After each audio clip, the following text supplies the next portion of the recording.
کۆنفرانسێکی تایبەتە بە ئایندە یێزیدیەکان لە کوردستان و عێراق و دەرەوە.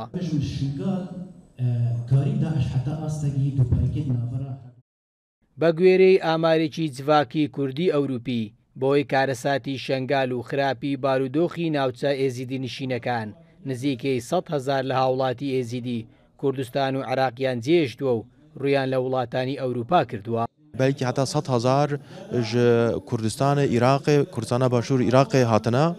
تایبەتی منطقه شنگاله او لکاری نینا امنیت نینا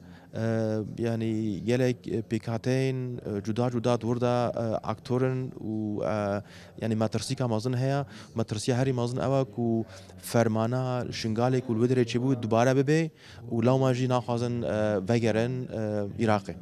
ژنان و کچان قوربانی یەکەمی کارەساتی شەنگال بوون لە کاتی داگیرکردنی شەنگال لەلایەن تیرۆریستانی داعشەوە زیاتر لە 6,470 هاوڵاتی لە ژنان و کچان و منداڵانی ئێزیدی ڕفێنران. لەم ژمارەیە 3,574 کەسیان ڕزگار کراون و تا ئێستاش چارەنووسی 2,843 کەسیان بە نادیاری ماوەتەوە. ئەو منداڵانەی کە عەمری 8 ساڵ بوو 9 ساڵ بوو ئێستا عەمری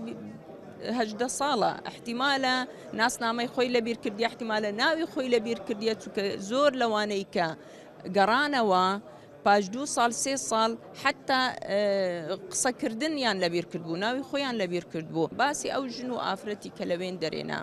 بەڕاستی احتیمالە زۆر بەیان لە ترسە یان نازانن و تەواصل لەگە خەڵکی خۆیان بکەن یان نازان لە چێن دەرێنە بەڵام ئەمە بەردەوام لێیان دەپرسن و دەگەڕێن لە چێن دەرێ بیان بینین. هەتانهم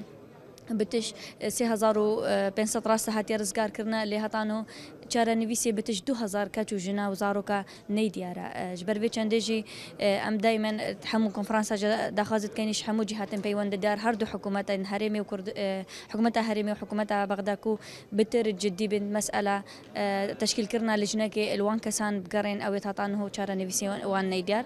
لە 3 ئابی 2014 ڕێکخراوی تیرۆریستانی داعش شەنگال و دەوروبەریان داگیر کرد کە بە هەزاران هاوڵاتی سڤیل لە منداڵ و ژن و پیا و بوونە قوربانی و نزیکەی 400,000 هاوڵاتیش ئاوارە بوون. دوای چەندین ساڵ لە ڕزگارکردنی شەنگال و ناوچە ئێزیدی نشینەکان بۆی خراپی بارودۆخی ئەمنی و خراپی خزمەتگوزاریەکان نەتواندراوە ئاوارەکان بۆ زێدی خۆیان بگەڕێنەوە.